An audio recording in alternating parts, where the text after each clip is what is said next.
Phone ಮಾಡ್ತಾ ಇರೋದು. ಎತ್ಬಿಟ್ಟು ಏನು ಅಂತ ಕೇಳ್ರಿ. ಹಲೋ, ಹೇಳಿ ಮೇಡಮ್. ಎಲ್ಲಿದ್ದೀರಾ ಗೌಡ್ರೆ? ಬತ್ತವನೆ ಕಳಿಸಿದ ಬೊಕ್ಕೆ ಚಾಕ್ಲೇಟ್ ಸಿಕ್ತು, ತುಂಬಾ ಖುಷಿ ಆಯ್ತು.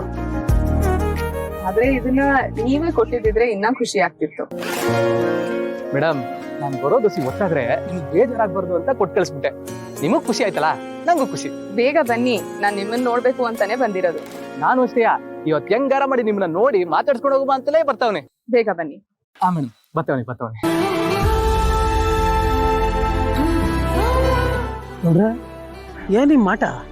ಏಯ್, ನೋಡ್ತಾ ಇರ್ಲಾ?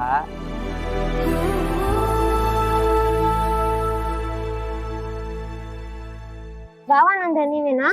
ಹೌದು, ನಾನೇ ಭಾವನಾ. ನಿಮ್ಮ ಅಪ್ಪ ಹೆಸರು ಶ್ರೀನಿವಾಸನ? ನಿಮ್ಮ ಅಮ್ಮನ ಹೆಸರು ಲಕ್ಷ್ಮೀನಾ? ಹೌದು, ನಮ್ಮ ಅಪ್ಪ ಹೆಸರು ಶ್ರೀನಿವಾಸ್, ನಮ್ಮ ಅಮ್ಮ ಹೆಸರು ಲಕ್ಷ್ಮಿ, ನಾನೇ ಭಾವನಾ. ಈಗ್ಲಾದ್ರೂ ಹೇಳಿ ನೀವೆಲ್ಲ ಯಾರು ಅಂತ. ಇವ್ರೆ ಅಂತ ಕನ್ಫರ್ಮ್ ಆಯ್ತು ಕೊಂಡ್ರೆ ಅಟ್ಯಾಕ್.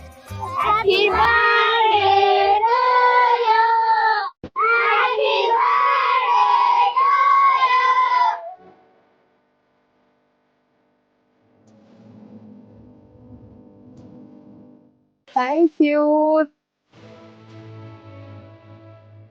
ಈಗ್ಲಾದ್ರೂ ಹೇಳಿ ನೀವೆಲ್ಲ ಯಾರು? ನಾವೆಲ್ಲ ಗೌಡ್ರು ಅಭಿಮಾನಿ ಸಂಘದ ಸದಸ್ಯರು. ಓ, ಗೌಡ್ರಿಗೆ ಇಷ್ಟೆಲ್ಲ ಫ್ಯಾನ್ ಬೇಸ್ ಇದೆ ಅಂತ ನನಗೆ ಗೊತ್ತೇ ಇರ್ಲಿಲ್ಲ. ಗೌಡ್ರು ತುಂಬಾ ಸ್ವೀಟ್. ಸರಿ, ನಿಮ್ ಗೌಡ್ರು ಎಲ್ಲಿದ್ದಾರೆ?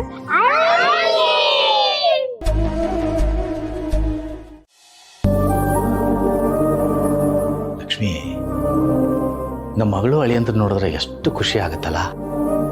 ಅಳಿಯಂದ್ರು ಮೊದಲನೇ ಸಲ ನಮ್ಮ ಮನೆಗೆ ಬಂದು ಜಾನು ಕೇಳಿದಾಗ ಏನಪ್ಪಾ ಇದು ಇದ್ದಕ್ಕಿದ್ದಂಗೆ ಬಂದು ಹಿಂಗೆ ಕೇಳ್ತೀರಿ ಅಂತ ಸ್ವಲ್ಪ ಭಯ ಆಯಿತು.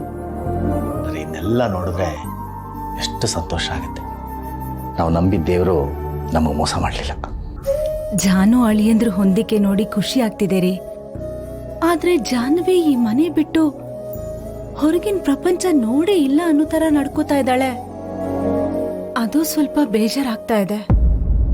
ಆಗ್ಲೇ ಮಾಡಿ ಮೇಲೆ ಹೋದಾಗ ಮೊದಲನೇ ಸಲ ನೋಡ್ತಾ ಇದ್ದೀನಿ ಅಂತ ಹೇಳಿದ್ಲು. ರೂಮ್ಗಳು ನೋಡೋವಾಗ ಇದೆಲ್ಲ ಇರೋದು ಗೊತ್ತೇ ಇಲ್ಲ ಅಂತಿದ್ಲು. ಇದೆಲ್ಲ ಹೇಗೆ ರೀ? ಮದ್ವೆ ಆಗಿ 2 ತಿಂಗಳಾಯ್ತು, ಆದ್ರೂ ಅವಳ ಮನೆನ ಅವಳೇ ಪೂರ್ತಿಯಾಗಿ ನೋಡಿಲ್ಲ ಅಂದ್ರೆ ಏನರ್ಥ? ಲಕ್ಷ್ಮಿ, ನಮ್ಮದು ಚಿಕ್ಕ ಮನೆ, ಒಳ್ಳೆ ಬೆಂಕಿ ಪಟ್ಟಣದ ಗೂಡಿದ್ದಂಗಿದೆ. ಹಿಂಗೆ ಎಡಬದ್ರೆ ಇನ್ನೊಬ್ಬರು ಸಿಗ್ತೀವಿ. ಇದು ದೊಡ್ಡ ಬಂಗ್ಲೆ, ಎಲ್ಲ ಒಂದೇ ಸಲ ತಿಳ್ಕೊಳಕ್ ಹೆಂಗಾಗತ್ತೆ ಹೇಳು? ಆದ್ರೂ ಅವಳು ಬಾಳಿ ಬದುಕ್ಬೇಕಾಗಿರೋ ಮನೆ ಬಗ್ಗೆ ಪೂರ್ತಿ ತಿಳ್ಕೊಳ್ದೆ ಇದ್ರೆ ಹೇಗೆ ಹೇಳಿ? ಅಳಿಯಂದ್ರೆ ಏನ್ ಹೇಳಿದ್ರು? ನಿಮ್ ಮಗಳು ಬಂದಾಗಿಂದ ಬರೀ ಓದ್ತಾನೆ ಇದ್ದಾಳೆ ಅಂದ್ರು. ಈಗ ಪರೀಕ್ಷೆ ಮುಗ್ದಿದೆ, ಟೈಮ್ ಇರುತ್ತೆ, ನೋಡ್ಕೊಂಡು ತಿಳ್ಕೊತಾಳೆ ಬಿಡು. ಓಹೋ, ಆಗ್ಲೇ ಅಣ್ಣ ಅಜ್ಜಿ ಇಬ್ರು ಕುತ್ಕೊಂಡ್ಬಿಟ್ಟಿದ್ದೀರಾ? ಏನಿದೆ ಅಳಿಯಂದ್ರೆ, ಇಷ್ಟೆಲ್ಲ ಮಾಡಿ ನೀವು ಸುಮ್ಮನೆ ತೊಂದರೆ ತಗೊಂಡ್ರಿ. ಇದರಲ್ಲಿ ಯಾವ ಥರದ ತೊಂದರೆ ಮಾವು? ನಾವಿಬ್ರು ಮನೆಗೆ ಬಂದಾಗ ನೀವು ಎಷ್ಟು ಪ್ರೀತಿ ಕಾಳಜಿ ತೋರಿಸ್ತೀರಿ. ಆದ್ರೆ ಇಷ್ಟು ಮಾಡಲಿಲ್ಲ ಅಂದ್ರೆ ಸರಿ ಆಗುತ್ತಾ? ನೀವು ತೋರಿಸೋ ಪ್ರೀತಿ ಮುಂದೆ ಇದೇನು ಇಲ್ಲ. ಕೂತ್ಕೊಳ್ಳಿ. ಜಾನ್ವಿ ಅವರೇ ಬನ್ನಿ.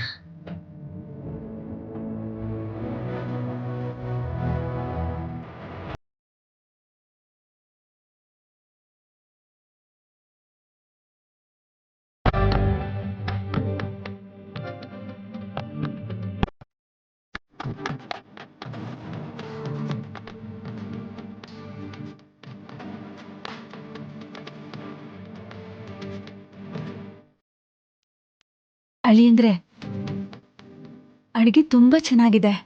ನನ್ ಕೈ ರುಚಿನೂ ಇದ್ರ ಮುಂದೆ ಕಡಿಮೆ ಅನ್ನಿಸ್ತಿದೆ. ಅಯ್ಯೋ, ಹಾಗೆಲ್ಲ ಹೇಳ್ಬೇಡಿ ಅತ್ತೆ. ನಿಮ್ ಕೈ ರುಚಿ ಅಮೃತ ಇದ್ದಂಗೆ, ಇದು ಅದ್ರ ಮುಂದೆ ಏನಿಲ್ಲ. ಅಳಿಯಂದ್ರೆ, ಅಡಿಗೆನ ಇಷ್ಟು ರುಚಿಯಾಗಿ ಮಾಡೋದು ಹೇಗೆ ಕಲ್ತ್ರಿ ಅಂತ ಆಶ್ಚರ್ಯ ಆಗುತ್ತೆ. ನಮ್ಮ ಮನೆಯಲ್ಲಿ ಇಲ್ಲಿ ತನಕ ನಾನು ಅಡಿಗೆ ಮನೆಗೆ ಹೋಗಿ ಒಂದು ಕಾಫಿ ಮಾಡಿಕೊಂಡು ಕುಡ್ದಿಲ್ಲ. ಏನ್ ನಿಮ್ ಗುಟ್ಟು?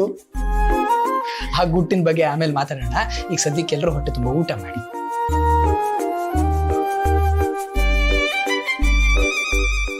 ಅಳಿಯಂದ್ರೆ, ಬನ್ನಿ ನೀವು ನಮ್ಮ ಜೊತೆ ಕೂತ್ಕೊಳ್ಳಿ. ಅಯ್ಯೋ ಬೇಡ ಮಾವ, ನಿಮ್ಗೆಲ್ಲ ಬಡಿಸಿ ಆಮೇಲೆ ನಾನು ಕೂತ್ಕೋತೀನಿ. ನೀವೆಲ್ಲ ನೀವೆಲ್ಲ ಹೊಟ್ಟೆ ತುಂಬ ಊಟ ಮಾಡೋದನ್ನ ನಾನು ಕಣ್ ತುಂಬ ನೋಡಬೇಕು.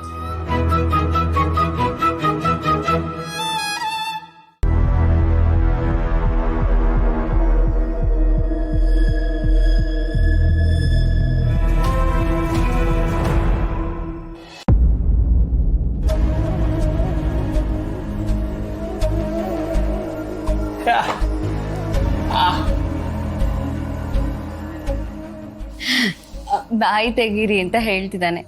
ಯಾಕೆ?